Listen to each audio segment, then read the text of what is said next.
But that Johnny goal, dude, perfection. I don't know how the ball even sneaks through these three guys in front of him, but it does. There's like an avenue there, and he finds it. And the margin for error was very slim. Thanks for listening to KC Sports Network, proudly presented by Emprise Bank.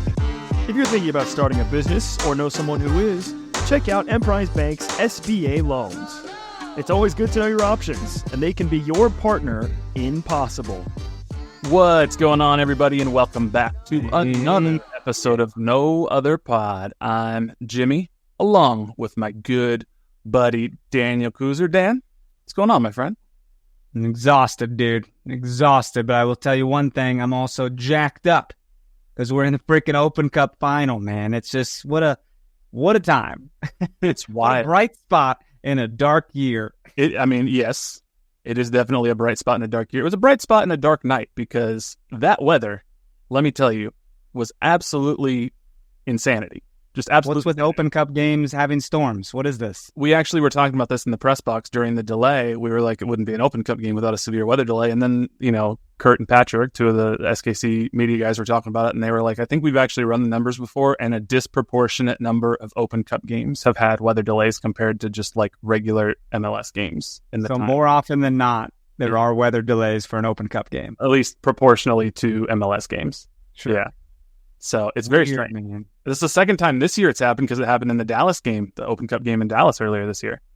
It worked phenomenally for me because the game kicked off at like 9:40 something, and I got home about 9:20. Yeah, I was going to have to miss the entire game. Yeah, it was going to kick off at 7, and I know you had to leave early because someone was watching your dog. Yeah. And I was like, well, sucks for you, sweet for me. Yeah. It was I had to pick up my dog from the dog sitter by 11. And so I had to leave at like 10:15. So I saw the first half hour or so of the game. And I was sitting. All a goal, yeah? I did, yeah. I was sitting next to our buddy Chad Smith from KC Soccer Journal. And I told him, I said, I'm hoping, not expecting, but hoping it's 2-0 by the time I leave because I'll feel pretty comfortable. And it was 1-0. And I left. I'm walking to my car, and I'm watching on my phone on Apple TV. And before I hit my car, that's when the second goal happened. So you probably heard the stadium before you saw it on the phone, right? I was like, God damn it. That's so fun. But it was a fun game. I do, switching to unfortunately, a serious note, just for a brief second, I feel it's probably important that we send our thoughts and condolences to the family of a young fan named Summer Lynn. She was a teenager, 17 years old, from what I've gathered from the KCK Police Department, who unfortunately and tragically was struck by a vehicle right before the game. She was going to attend the game with her family, it sounds like, and unfortunately later died from her injuries. So, this is a tragedy. And, Peter Vermes found out about it just before he went out to his press conference. So he started by just talking about it and saying how much he feels for her family, and thought that, we should probably do the same. So thoughts and condolences, because that's a real tragedy. Let me soapbox it for a second, dude. This is you obviously don't want to, you can't point fingers or nothing, but honestly, as a motorist, you are responsible for this shit. Like, whether they were crossing at the do not cross signal or whatever, like, you're still responsible. And then I got to say, as pedestrians, take a minute, look both ways. I had a moment in Kansas City when we went to that comedy show. Mm-hmm. I was going to walk because I was looking at the wrong crossing signal, and you saved my life. Mm-hmm. You put your hand on my shoulder, and a car zoomed by, and I was like, oh no, I was dying. Yeah. It's just, what a scary time, dude. And we need to be very careful out there and obey the laws and keep your eyes peeled, look both ways. Yeah. So thoughts and prayers, Summer Lynn, to her family. But yeah, so no real way to transition from that in a way that... could you have waited till the end of the pod? Because now we get to be like, Open Cup final bound. Like, what the hell, man? I just, it was an important thing that I didn't want to, have slip my mind. So I just wanted to say it up front and let people know that we're thinking about it. So I got a Post-it note here. I wasn't going to let it slip. There you go. You're prepared. You always are. So, that's unfortunate. Moving on briefly before we go to some more soccer related stuff. There was also a football game at Children's Mercy Park this week. KU took on. I wanted to go. It didn't end up working out for me. I just wanted to see what football would look like there. Who knows? Maybe I'll swing a UNLV ticket if possible. Although those are a hot commodity. But KU first game of the year against Lindenwood at Children's Mercy Park and looked pretty cool. I mean, it looked cool, but also bloodbath. So well, it's quite the bloodbath. It's obviously they're hot commodity tickets. I mean, Children's Mercy Park doesn't hold as many people as a KU football stadium did or will hold. Less than half. So it's interesting. I didn't even check the secondary market. I don't know what they were going for. I looked at one point and get-in price, like after fees and such, was like close to $150 a ticket. Ooh. So, and that's for Lindenwood. See, and KU has just been getting better as well in football. So, you can't just grab a $6 ticket and head to a game same day. It's it's pricey. I got a lot of KU fans as coworkers, and it was when JD6 threw the interception.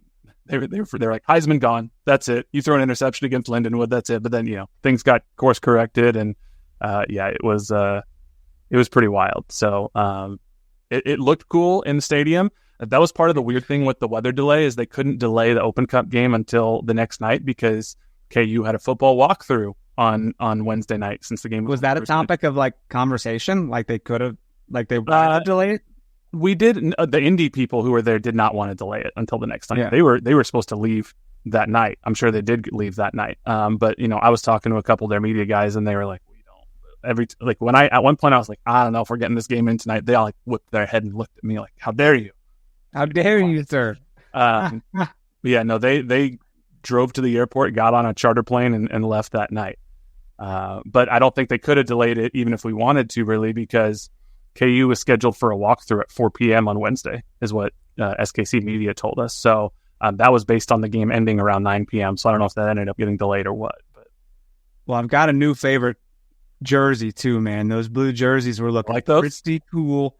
I also am a fan of the angry Jayhawk, but not as much as my my little classic Jayhawk here, a fancy Jayhawk. Do you see that poor woman, I should say, who got just rocked on the sideline by one of the KU players inadvertently? Listen, obviously not on purpose, but if anyone lifts weights and you haven't done it in a while, you wake up feeling a little hurt. You're going to be sore. Well, guess what? She's going to wake up sore in the morning. In places like her neck, she's going to be like, I can't look to my right. What is happening? No, I'm blanking on the player's name who did it. It's not Devin Neal. It was another player. Nick's got you. Don't even worry. There it is. Yep, Daniel Henshaw. and he immediately was helping her up, are you okay or whatnot? And I also read that Lance Leipold, the coach of KU, the next time out, came over, checked on her. Are you okay? Do you need anything? And she was like, I'm good. But that's you see it happen to photographers and stuff at times. I don't know if she was a student worker or a social media person or whatnot, but she got truck sticked. Did you see the POV version of that? No. Okay. Well, it is in your text right now, my friend. I'm gonna have to watch that later. That's I felt bad. You see it happen, and there's no room on those sidelines. It's it's not meant for collisions. No, it's but I'm not gonna get into it. There's a certain St. Louis account that's a little obsessed with Sporting Kansas City. Who I can't help myself. I got in those. There's also a certain Sporting KC fan / media guy that just cannot walk away or turn the other cheek. Oh, it's you, buddy. You just can't stop. Well, it's fun to call him out, but one of our listeners, Kaylin Fullerton, he had a kind of funny thing I just want to mention real quick here because I saw a number of Sporting Kansas jokes or whatnot. And so Kalen put out a tweet. He goes, a full list of college football teams who have more wins in this stadium than St. Louis City, with a picture of Children's Mercy Park. And number 1, Kansas. Then Colorado State University Pueblo. And then Northwest Missouri State twice. And Texas A&M Commerce. Not the Aggies, Texas A&M Commerce. All of those teams have won more games in Children's Mercy Park than St. Louis City SC has. So isn't this when they played the Division II championship there? Yeah. So, and the championship is not something that St. Louis City is familiar with at this point. So no, but you would think so. You would think they're pretty good. When they talk about it, except all of them were, all the championships that St. Louis won were, back in the World War II era before, integration in sports. Right, when the balls were like brown and stuff. Yeah. So, and they're, plumbers were out there playing with each other. So it's all good though. Odd thing to say. They play sports on the weekends, and then it's like, I got to go make the bread. Gotta go. Hey, might go to war tomorrow. Don't know. So I get drafted. It's the same thing with with all the Notre Dame championships they collect. It's like, back when the sports announcers were talking like this: the Notre Dame Fighting Irish have won another football game. So it's why'd they talk like that? What a weird time. But see, like they got a little stogie. Coming on a cigar, see. Hello, my baby. Hello, my darling. Before we get into the full episode here, I mentioned this last week, but who doesn't want an extra $500? I know I want an extra $500. I know you want an extra $500, but you, listener, our good listeners, if you want an extra $500, go to BlueWirePods.com/survey and complete the Blue Wire audience survey about you and your podcast listening habits for a chance to win a $500 gift card. This survey will help create a better advertising experience for audiences and, in turn, help this show. That's BlueWirePods.com/survey, where all you have to do is answer some simple questions for a chance to win $500. Make sure to read the full terms and disclaimer, plus complete the survey for a chance to win. That's BlueWirePods.com/survey, and the link is also in the show notes of this episode. So get yourself some spending money. Woo. So have a good time. Let's talk about this U.S. Open Cup game. At least, before we take our break, let's at least talk about the lineups that we saw here, because it's always weird when a team like Indy 11, a USL team, comes in, because like we talked about last week, you expect to win. You're an MLS team against a USL side. This should be a game that Sporting Kansas City should win, with relative ease. But some of these teams, Peter Vermes even said as much after the game, this is their World Cup final. This is their chance to show out. And if they don't win another game the rest of the season, if they beat an MLS team and get to the final of the U.S. Open Cup, that's their championship for the year. So it's hard to know really what to expect from a team like that on any given day. That's a great comparison, because it showed from the first second of the game when Eric Tommy got bulldozed. And speaking of trucked, I mean, they were being very physical and tearing down Johnny and really kind of bumping into people, just getting real physical. And I commend that. Man. Like, I'm sure that was something they talked about all week. Like, hey, get physical with these guys. Iron sharpens iron. They're going to make you better. Let's go out and have some fun, Yeah, they wanted to. I mean, there were two hard fouls in the first 55 seconds of the game that, could have been yellows. There was another, I don't even know that it ended up being called a foul, but there was another play away from the ball where there were a couple people in the press box that thought that could have been a straight red card if VAR had taken a look at it, where someone on Sporting got hit in the head, away from the ball. So I think you're exactly right that if you're Indy 11 on the road, after a 2.5 hour weather delay, that probably, if it helps anybody, I don't, maybe it helps Sporting. I don't know. It's their house. They don't have to fly on a plane. They can sit in the nice fancy locker room that they have compared to the, glorified closet that the away locker room is. So yeah, it probably helps Sporting. And they came out right away and set the tone. And it's a credit to them. They had 80 fans that flew on the charter with the team, which is kind of cool. That is cool. And they were loud. I don't know if you could hear them on TV really, but in stands, especially since the stadium was relatively empty after the delay, they were loud. What would really suck? Like, I would have had to stay for the delay, because there's nothing worse than like driving to a game and you don't even see a portion of it. Right. Like, did people come and definitely didn't stay through the delay? They left? Oh yeah. There was a lot of people that were there before the delay, and there was significantly less people there after the delay. Were people allowed to leave and come back in the stadium? That I don't know. I would guess the deal. If you see, dude, I'm such a planner too. If there's weather in the forecast and it's like coming in, I'm sitting in my car until I see we're about to kick off or something, and then I'm coming in.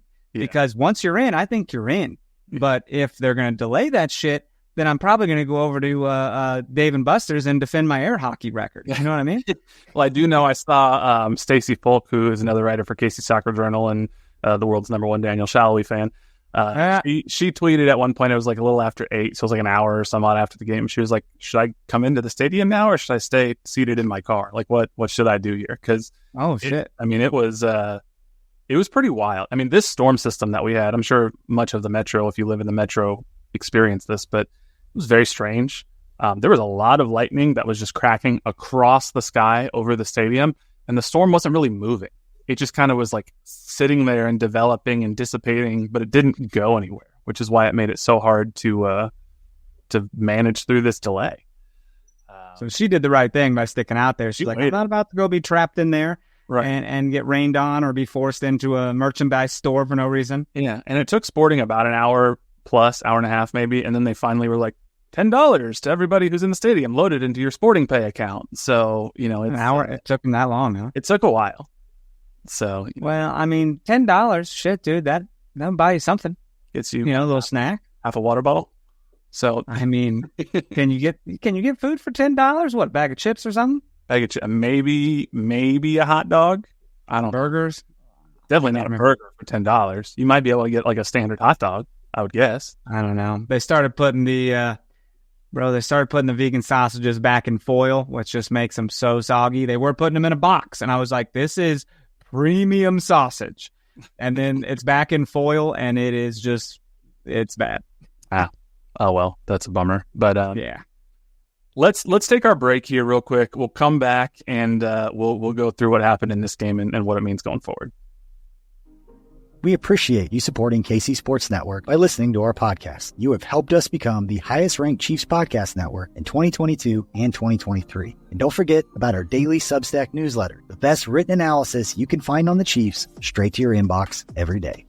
kcsn.substack.com. I love a great deal as much as the next guy, but I'm not going to crawl through a bed of hot coals just to save a few bucks. Saving money should be easy, with no hoops and no BS. So when Mint Mobile said it was easy to get wireless for just $15 a month with a purchase of a 3-month plan, I called them on it, and it turns out it really is that easy to get wireless plans for $15 a month. So to get started, go to mintmobile.com/KCSNNOP. There you'll see that right now you can get 3-month plans for only $15 a month, including the unlimited plan. All plans come with high-speed data and unlimited talk and text delivered on the nation's largest 5G network. And if you're worried about keeping your own phone or losing your contacts, with Mint Mobile, you can bring your own phone number along with all of your existing contacts. So find out how easy it is to switch to Mint Mobile right now and get 3 months of premium wireless service for just $15 a month. To get this new customer offer and your new 3-month premium wireless plan for just $15 a month, go to mintmobile.com/KCSNNOP. That's mintmobile.com/KCSNNOP. Cut your wireless bill to just $15 a month at mintmobile.com/KCSNNOP. $45 upfront payment required, equivalent to $15 per month. New customers on first 3-month plan only. Speed slower above 40 gigabytes on unlimited plan. Additional taxes, fees, and restrictions apply. See Mint Mobile for details. Dude, another tech week is upon me, and we open on Friday, right? And this has been a crazy show, dude. I know you've seen Jersey Boys before. Mm-hmm. Have you seen the movie? I don't think I've seen the movie. See, it's on Max, and I guess it's based on the Broadway musical. It's like not some movie translation. It is like some the actors have starred at one time or another in the show, like the stage show. I'll have to check that out. I think I'm going to check it out tonight.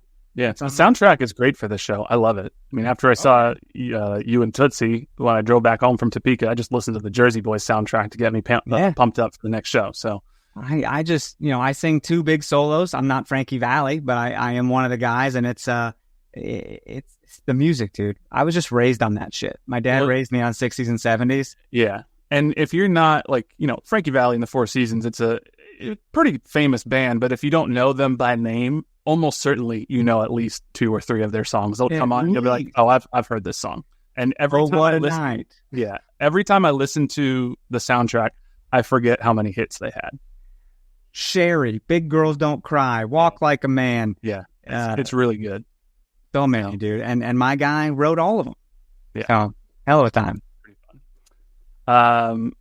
So the lineup for Sporting Kansas City, we knew that Peter had an eye to this game with some of the rotation that we had seen over the weekend in the league play match. But one thing like that formation. Yeah, we had a 4-2-3-1, Remy Voltaire and Jake Davis in that double pivot. I know I'm a broken record at this point, but I friggin' love Jake Davis in this double pivot in the midfield. I'm a fan of this guy, man. The dude's doing big things, doing big work, and I talk about him every week. Yeah, he's so good in this midfield spot, and Kyrie's getting better. Yes, granted, USL side, I understand, but Kyrie's getting better on that right side, and that was the side that Aiden Stanley, that defender that our guy Chip had pointed out last week, who was rested and had 7 assists. That was the side of the field he was on too. So when he's pushing forward, Kyrie's got to deal with him. And I thought Kyrie did a very good job dealing on that side for a majority of the night. Did you see how to spell that man's name? Aeden or something like that. I mean, it's not fun. It's Aedan. No, Aodhan. Who says that? That's Aiden. Sorry, that's Aiden Quinn. Excuse me. Okay, they got all the Aidens, and they're all spelled weird. Aiden, I'm talking about. There's Aodhan, Aiden Quinn, and then there's Aedan, Aiden Stanley. Which is no way I've ever spelled Aiden in my life. Never spelled Aiden either of those ways. I don't know what's going on in Indianapolis with the water, the factory workers. I don't know. It's a wild time up there. Yeah, they're guessing at how to spell names up there. But back line, Logan Ndembe, Fontas Rosero, and Kyrie Shelton in front of Tim Melia, and then as we mentioned, Remy Voltaire and Jake Davis sitting behind Daniel Shallowy, Eric Tommy, and Johnny Russell. And then the surprise for me, I guess, was Alan Polito. He started in place of Willie Agata. I thought we might see Willie Agata start there. Was surprised when I saw the lineup. I was like, oh, okay. I mean, the guy is the moneymaker. He makes money. So see what he can do. And I mean, still not scoring. I mean, it's a pretty expensive guy who's supposed to score, who doesn't score. I don't know. It's weird to me. Doesn't convert penalty kicks either, which is what the hell? That's another situation. How about you just advertise with your hips, which I was watching on TV and could have told you which way he was going to kick that ball. Yeah. That was crazy. I don't know if he got lackadaisical because he's up USL team, it's stoppage time. We're already up 2. No big deal. But I mean, it was not a good attempt.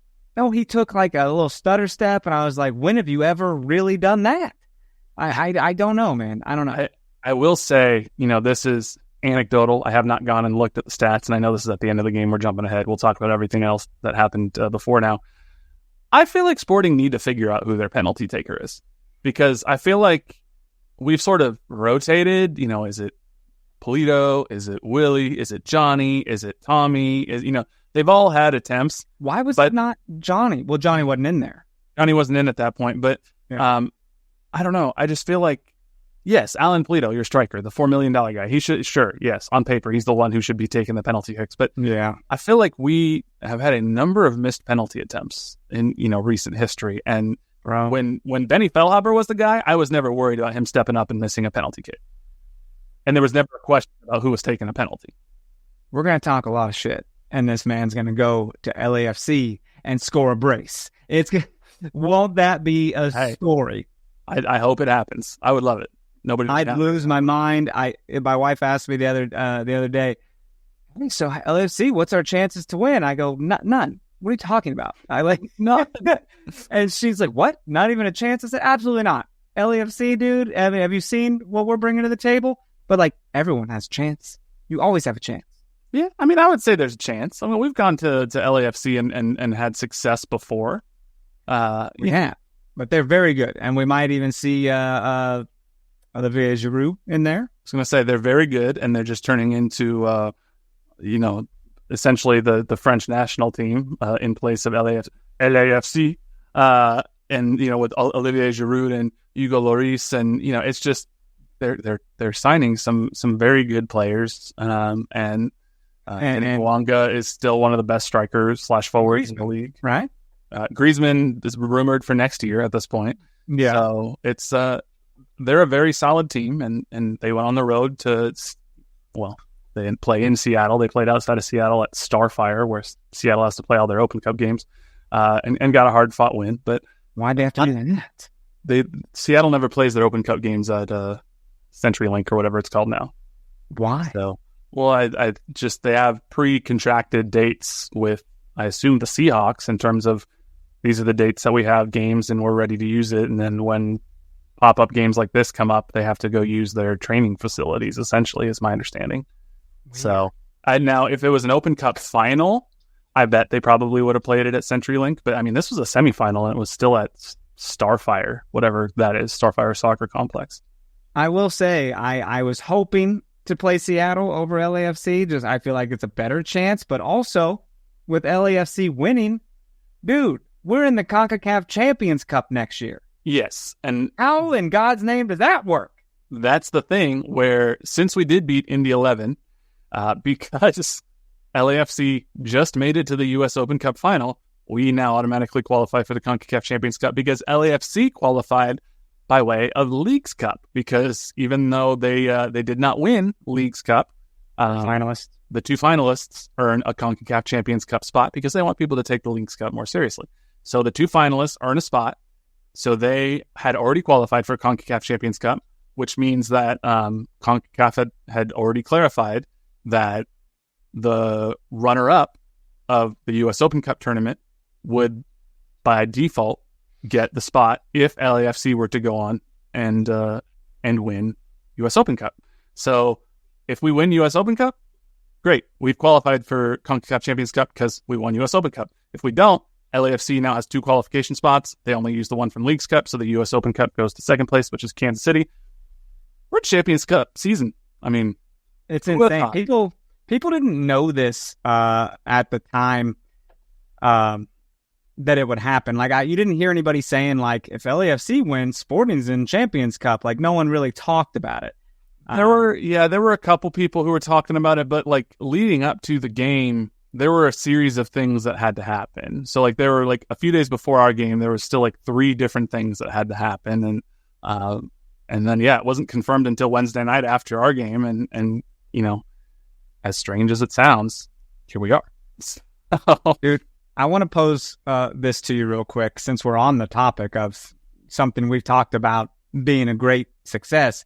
If you guys didn't know, by the way, we have this Mint Mobile text line. You can text us questions, comments, anything that you want to tell us at 913-407-6524.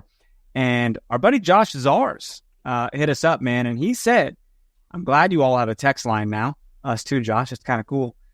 Question for you. Given the circumstances surrounding the remainder of the season, what do you consider as an admirable way for the team to close out the season? It's this, right? I mean, it's so. I mean, thanks for the question, Josh, but it's so easy. Yeah. I mean, it's if we were to win this, then it's like a cherry on top of a shitty cake. Mm-hmm. Yep. And you know what's interesting? Now, there's a it's not a perfect parallel, but there's a little bit of a parallel to last year. There was a team that was very poor in MLS play that went on to win a mid-season tournament. It's a little team known as Inter Miami, was Leagues Cup champions last year, even though they were absolutely dreadful in MLS regular season. They also kind of got soccer Jesus at well, that time. That's what I was going to say. But you would not know it from the coverage of MLSsoccer.com after they won Leagues Cup. You would think they just won, the FIFA Club World Cup because of all the coverage that we were getting. I somehow have a feeling that if Sporting Kansas City goes on to win the U.S. Open Cup, you're not going to get the same treatment that Inter Miami did last year after winning Leagues Cup. There'll be an article, there'll be a mention, then we'll move on. But we're going to go to CONCACAF Champions Cup regardless, and we could be hosting teams that we'll never see again, man. Like, I don't know. I'm so pumped. I'm so pumped up for this. It's exciting. Let's talk about this game a little bit, because you're right. You mentioned before that Indy 11, they came out very physical, and it took, first 5-10 minutes. They were trying to create some chances, nothing too crazy.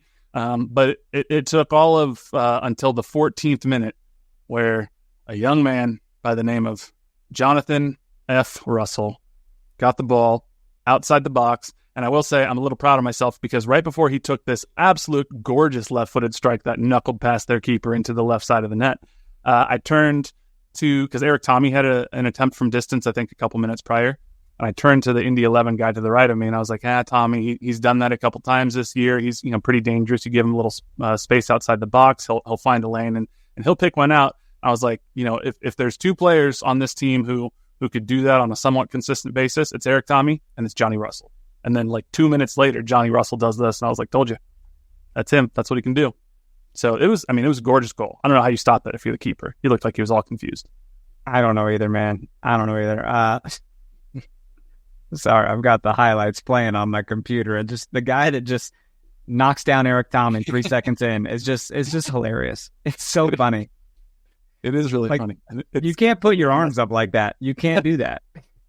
It's truly completely unnecessary. Tommy rocked the freaking crossbar like twice in this game. Mm-hmm. I mean, crossbar and then post on like on a free kick, right? Mm-hmm. But that Johnny goal, dude, perfection. I don't know how the ball even sneaks through these three guys in front of him, but it does. There's like an avenue there, and he finds it. And the margin for error was very slim. Yeah. I mean, it's you can tell there's one angle where it's like basically behind Johnny, and the ball just knuckles. It's not really rotating. It's just like he kicked a perfect knuckleball that kind of just was going toward the keeper and then just kind of drifted to the left. Keeper was frozen. Apparently the keeper's on loan from the Timbers. He's supposed to be a relatively decent USL keeper. Oh, nice. So it's a sexy freaking strike, dude. It's something Johnny has clearly done before. Yeah. He didn't celebrate like this was the best goal of his career. He's just, I can do that, and celebrates with an excellent knee slide in the corner. Well, the field was plenty saturated.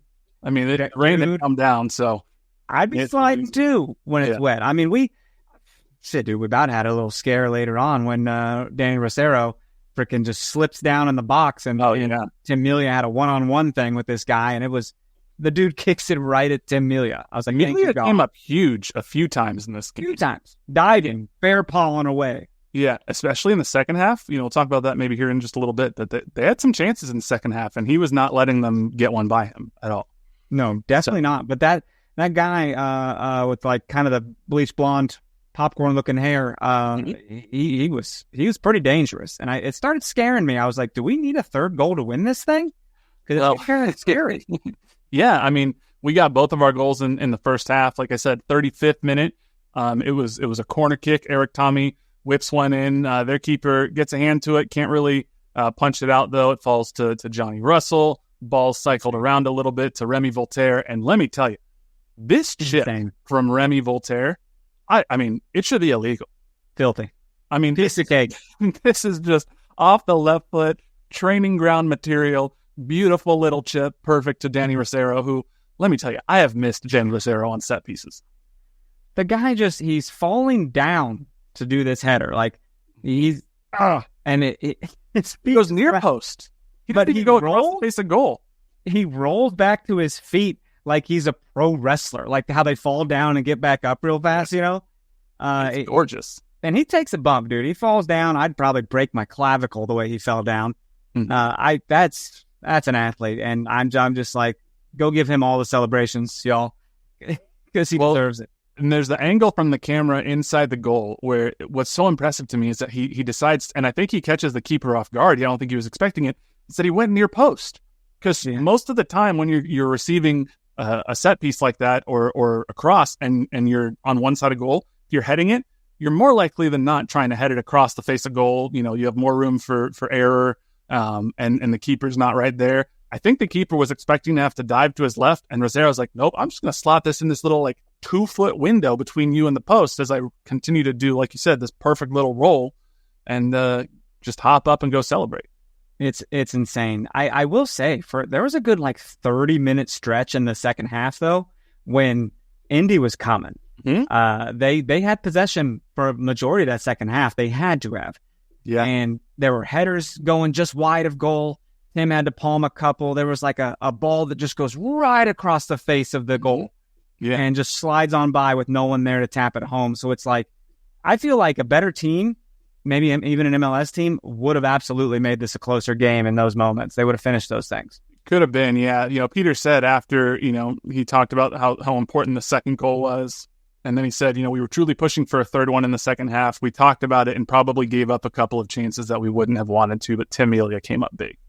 So he had to. Full extension, diving on his face, just crazy. I'm going to go, we haven't talked about this yet, but I thought Tim Melia came up so big in the second half. I'm going to go so far and say my Holiday Distillery toast of the match I'm going to give it to Tim Melia, because Tim Melia almost single-handedly kept this game 2-0, should have been 3-0, but kept this game 2-0 in the second half. And if Tim Melia does not pull out some vintage Tim Melia reactions and stops there, this game might have gone vastly different. So my Holiday Distillery toast of the match, Tim Melia, goalkeeper. I agree. It's just some of these balls that they hit from the top of the box, though, just like on the volley or half volley, onto the face of goal. Like, they shot it on goal, and Tim had to be like, shit. Yep. He was great. So really, really, really good performance by Tim. Really good performance by the team. By and large, they win. We go to a final. Johnny Russell has never won a final. Did you know that? Yeah, I did know that. Pretty crazy, because he came after we won our Open Cup final in 2017. Dude, sorry. The half volley that guy shoots from outside the box and Tim makes that two-handed sprawling save. They have like a follow-up shot that hits the post, and Tim just falls down. Yeah. I think it was like relief. Like, holy shit, that was crazy. Yeah, he just like collapses out of relief. This is cool for us. I mean, we've talked about this before, but this is cool for me. This is our first U.S. Open Cup final since 2017. It was the week after we won the U.S. Open Cup final in 2017 that we started No Other Pod. So we did. A full circle moment for us a little bit here when and we won that year. We did win that year. So it was at home. It was against the Red Bulls. It was at Children's Mercy Park. But, here we are, 7 years later, almost to the day. And I'm feeling lucky. This is our first final we've had a chance to cover that Sporting KC's playing in since we started the podcast. So boy, oh boy, we probably just need to get BJ to send us to cover it. And let's just go, dog. Let's go as media. I'm not saying no. I'm not saying no either. Is that a possibility? Well, we'll see if he's listening. He's listening. I mean, I'll email him. Okay. You were I'm very direct. Come on, dude. You are. I'm autistic that way. I will let you know what I'm thinking. I know. That's how we started the podcast. You're like, we should start a podcast. I go, haha, that's a good idea. And the next day you're like, so when are we recording? I was like, oh, okay. I ain't playing around, dude. If I say something to you, I'm not beating around the bush. It's also how we got the Hello Tushy bidet sponsorship back in the day. You're like, I think I'm going to get a sponsorship. And then like a week later, we had a bidet sponsorship. So I'm nothing but honest. And I act on shit, dude. I still have that, by the way. hellotushy.com/no-other. Go check it out. Yeah, I think it's still active. So, yep, September 25th, we will be playing at BMO Stadium in Los Angeles against LAFC. This is we'll talk about this as we get closer. It's almost a month away at this point, but is it possible that we can beat LAFC? Absolutely. Is it going to be tough? Absolutely. But it's if you're making the trip, I've already seen some fans have already booked their flights, made their arrangements. It's a beautiful stadium. It's a good place to see a game. So, I would definitely, if you are able, go check it out and see if you can see Sporting Kansas City versus LAFC. Look. And if you want to stick around for a few days after that, September 28th at the Los Angeles Memorial Coliseum, you could watch the University of Southern California Trojans host the Wisconsin Badgers in a huge Big Ten football matchup. I thought you were going to say something about Disneyland. I was like, yeah, well, you go on. Go to Disneyland in between there, and then stick around and watch, future Big Ten champions USC defeat the Wisconsin Badgers. Look, if Nick's nice to us, I might even advocate for him to come with us. It could be as long as he's nice. Whoa, you got an animal back there? Oh, did my dog walk by? Yeah, it freaked me out, bro. I was like, Jimmy, look out! There's a bear. What is that? There she is. My dog's roaming around here. So, and you got your background blurred, so I was like, "What is crawling on your floor?" Have you watched The Rings of Power yet? Season 2? Yeah, it is way better than season 1. Oh, first off, I love it. But with the background blurred, it looks, spoiler alert, a mild spoiler alert. If you have not watched the first episode of The Rings of Power season 2, skip 30 seconds. But I saw her come back in, looked a little bit like the Sauron sort of like venom creature flopping around at the beginning of episode 1. So yeah. Thankfully, dude. I mean, what about the third episode with the spiders? Oh, it's great. I love it. I love it. It's not great. I was going, oh, no. That big spider dude. I was like, get off me. Get off. Have you seen Return of the King? It's not as big as the spider in Return of the King. What's that name? Sheila? Is that Eric? See, Nick. See, I got my Lord of the Rings fan here. Sheila with me. Oh, I literally just said the Harry Potter spider. No. Fucking And great. then if you want to get rid, let's see. I'm going to test Nick's Lord of the Rings knowledge here. Nick, what's Is it trivia night? what's the name of the spider that stole the light of the Valar from the tree in Valinor? Just making up words. Listen, You know that. Let's see here. I'll give him 3 more seconds, but yeah, he doesn't know that. That's Ungoliant. You don't win a gift card. One of the most That's trivia evil night beings for you. in all of Middle Earth history, Ungoliant, who stole the light from of the Valar in Valinor. Wow. So there you Nerd alert, everybody! Nerd alert. I love Middle Earth history. So I've moved recently, and I was sitting in my living room and looking at the walls. I was like, I need to get some decorations. I'm working on my background here in my new recording studio. There's some scarves You up. got to catch up or I something. got more stuff I got to put up here, but thinking I might need to get like a map of Middle Earth to put like in my living room or something, like an old Pokemon style. So I'm a sucker for great visuals. I don't care what the source material is. I'm just like, ooh, shiny. And I just enjoy it on my 65-inch and the Prime Video app, like making it ultra high def. mm-hmm. And it's just like, I don't know, spider. Good show. I'm excited to see where it goes. 5 more episodes. They dropped 3 episodes on night 1. That was wild. I know. And it took me 2 days to watch it. I really wanted to do it yesterday. I watched them back to back to back. So I'm glad you had time. at night, turn all the lights off, sitting there in the dark by myself, me and my The dog. spiders, bro. Oh yeah, absolutely. They were like juicing. They were like hussing out of their pores. I was like, why does it look so wet, like aliens? Oh boy. So I want to ask you, because there were a couple of interesting quotes here from Peter Vermes after the game. There's been a lot of discourse about the U.S. Open Cup as a tournament. We've talked about it here. We know the good things, the bad things, etc. But Peter was asked about his thoughts on the tournament a couple different times, and I just want to read a couple of quotes here from him that I think are interesting. He goes, quote, "I understand the so-called reasons behind it. I think that everybody wants to participate in the tournament. I believe we do. But I understand that some things also have to change about the tournament as well. I would say that's accurate. I think the two go hand in hand. If there's progress within the tournament itself on all levels, then I think you'll see full participation at some point." So that's interesting. An active coach who's been around for a long time, that regardless of results in the field the last couple of years, has a lot of sway and his words mean something when he speaks, is publicly saying that the tournament whose final he just reached needs to get better, needs to change. It's kind of interesting to me. I gotta say, man, Peter is very intense, but also like knows when to have a little fun too. You know what I mean? So Yeah. when he talks, you listen. He's got things to say. He's very serious about it. Speaking of which, dude, I was watching their Behind the Shield episode this week. Yeah. You ever watch those? Yeah. And it was all shot like in a retro camera style. It Pretty felt cool. very 90s and VHS like. But when that third goal happened, if you'll remember correctly, folks, previously on, Remy just blasted this goal from outside the arc, and the camera cuts to Peter, and he is more animated than I've ever seen him on the sideline. Yeah. He like double fist pumps. I don't know if it's to his team or to the crowd, but he is so happy for Remy in that moment. When any other goal, he's like this. All right. He does there's the classic Peter Vermes gif where they score and the whole bench is going crazy behind him, and he's in the suit and he's got his arms crossed and he's just, He celebrates like he just hit a par 4. yeah. No. Very subtle. This is the other quote I want to read, and this is really interesting because he directly calls out U.S. soccer here in this quote.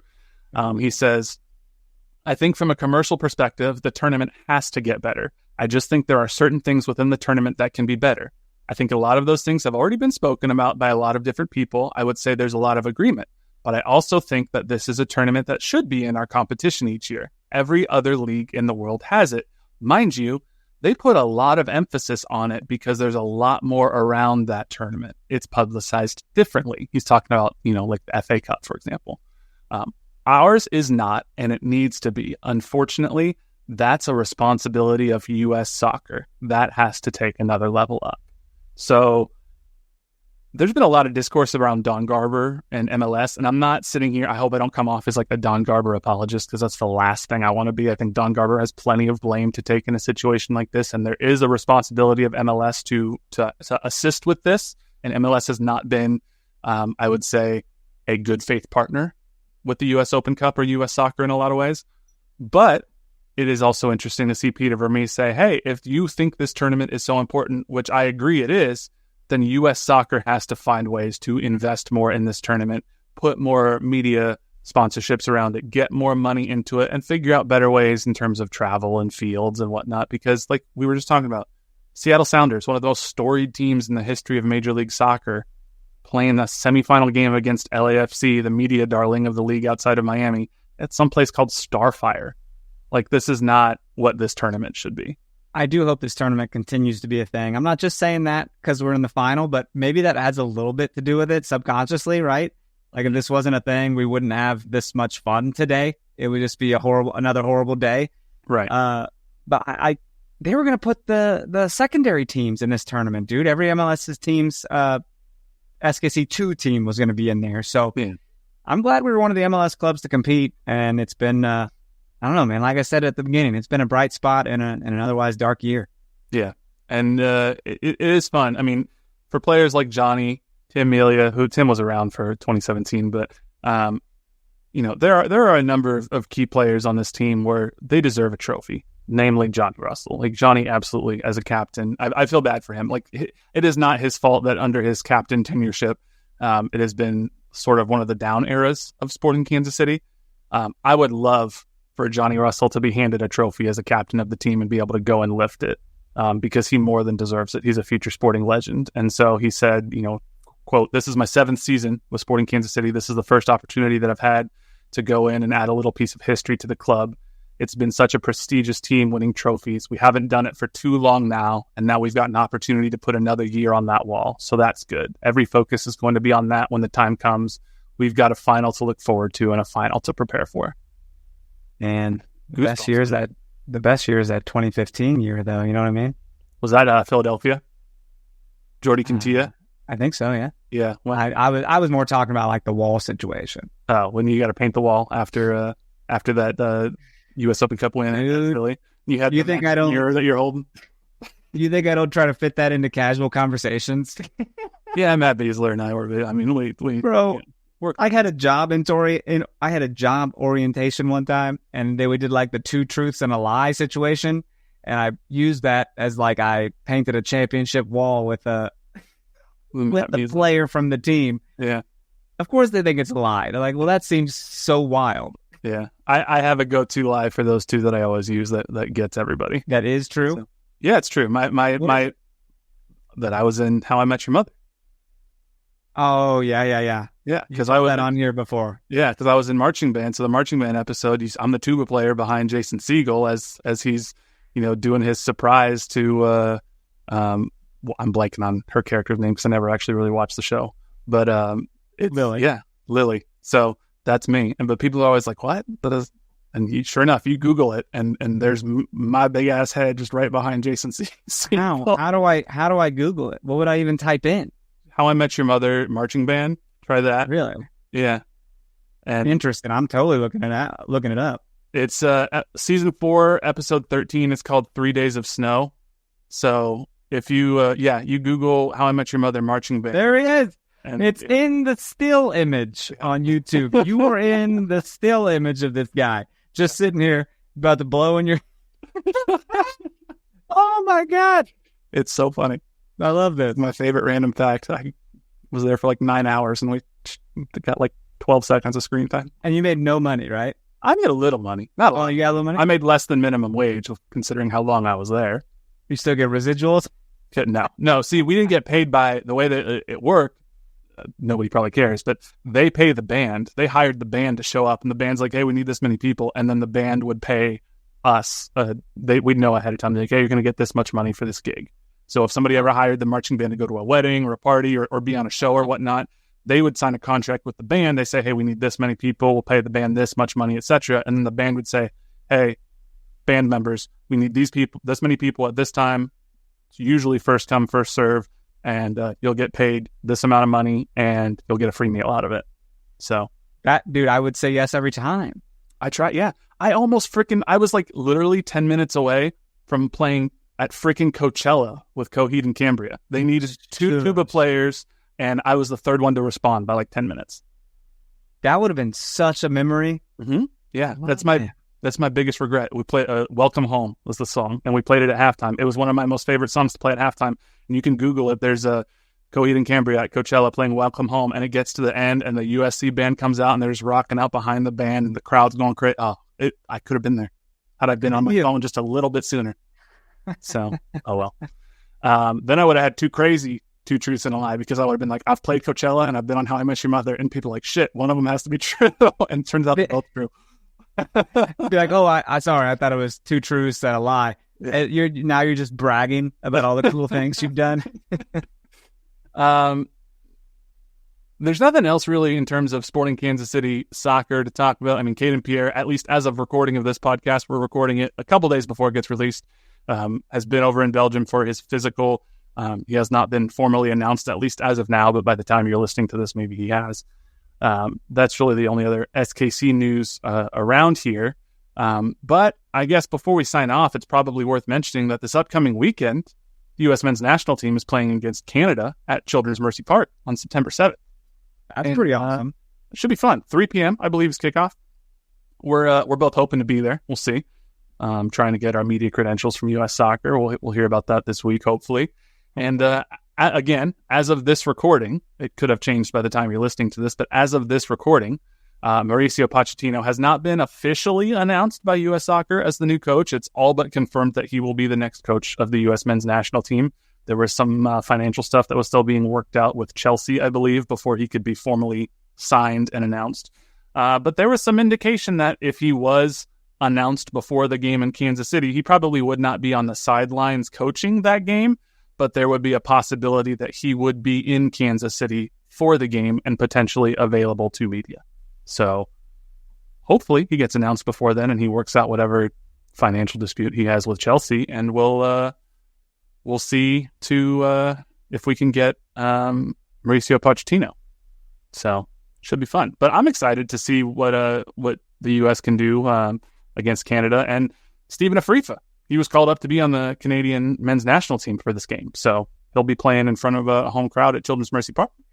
That's one of the main reasons I want to go. I actually, I have a show that night, but the game's at 3. Even if it kicked off at 3:30, I could leave at 5:30 when the game's over, and I would be 30 minutes late to my call time.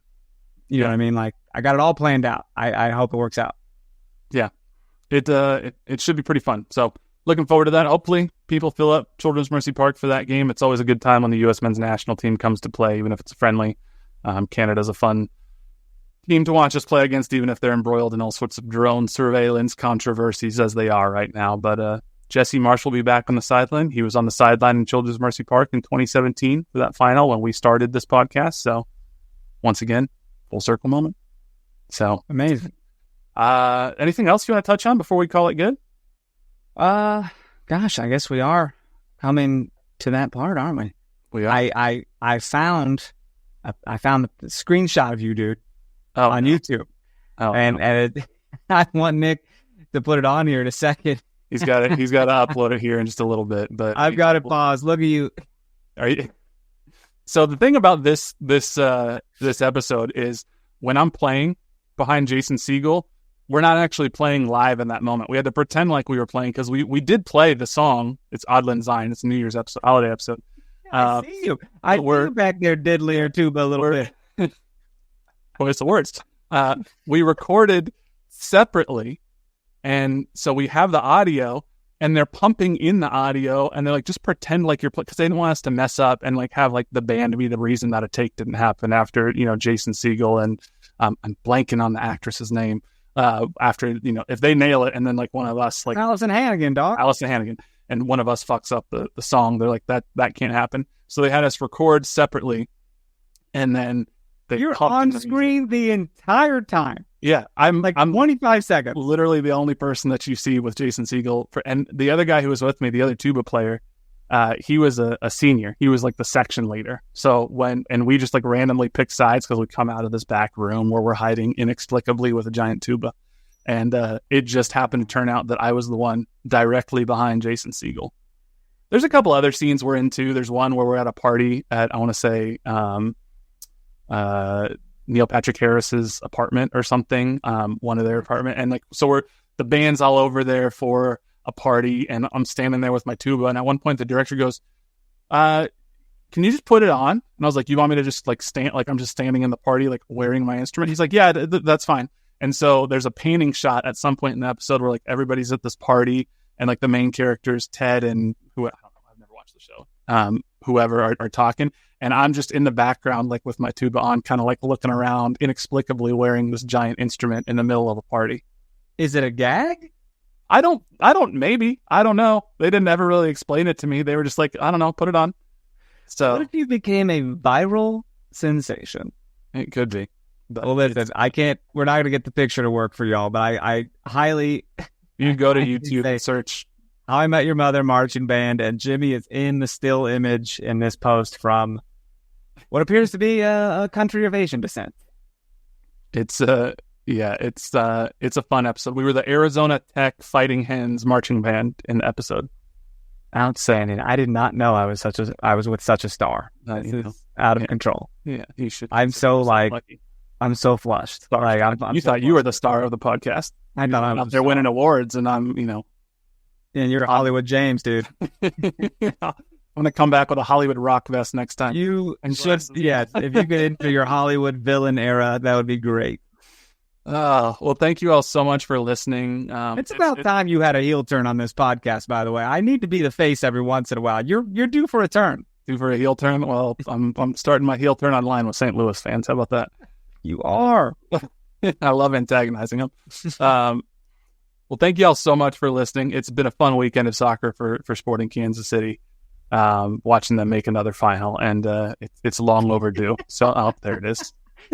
Nick, no freaking candor, no discretion, just throws the picture up there. If you're watching on YouTube, KCSN Soccer, you are currently looking at me just awkwardly behind Jason Siegel pretending to play my tuba. Nick is the most professional guy I've ever met in my life. That was so funny. Just throw it up there. Well, the other hard thing was, too, it's supposed to be the middle of winter, so they're like, bring your winter clothes. And we're like, we live in fucking Los Angeles, and we're filming this in July. We don't have winter. They're like, bring winter clothes that have no branding on them because you can't have any logos or anything. I was like, dude, I got one sweater that I don't know the last time I've worn, and that's what I had to wear. So that's wild. I could just imagine Nick was frantically trying to get this picture up there as you're saying the sign off, and Nick's like, fuck. I'm dying. I'm crying from my eyeballs. You're gonna have to go watch. There it is. It's fun. You're gonna have to go watch KCSN Soccer on YouTube. I did meet another fan on my way into the stadium today, and he said he watches on YouTube. So shout out to you. I'm so sorry I forgot your name. I'm terrible with names. We fist bumped. He was wearing the retro jersey. It was awesome. It's my second week in a row meeting a fan. Did he say who his favorite was? I want to say his name was like Todd or Tom or Tim. I forget. He didn't say who his favorite was. His favorite host. He didn't say his favorite host? No. Okay. So I deeply apologize for forgetting your name. I forget everybody's name because I am truly terrible with names. But shout out to you, and shout out to, I remember her name because she tweeted me, but Miriam, who I met in the game before, another listener. So when did you send this? Okay, I thought you told me their name, but you were just like, met a listener tonight, and then you sent me us talking on Facebook in 2016. Yep. Well, as I was saying before, I was so rudely interrupted by a picture of myself in a TV show. Great time. Thank y'all so much for listening. Make sure you follow us on Twitter and Instagram at NoOtherPod, at Dan Kooser, at JCMac03. Send us a text on the KCSN hotline powered by Mint Mobile. That phone number is 913-407-6524. That's the KCSN hotline powered by Mint Mobile. Leave us a 5-star rating and review. We'll go ahead and read that on there, or you can send us an email, nootherpod@gmail.com. And as I said, check us out, KCSN Soccer on YouTube or via the Kansas City Sports Network app. But until next time, he's Dan. I'm Jimmy. We'll catch y'all later. See ya. Missed opportunity to not throw up the picture a third time.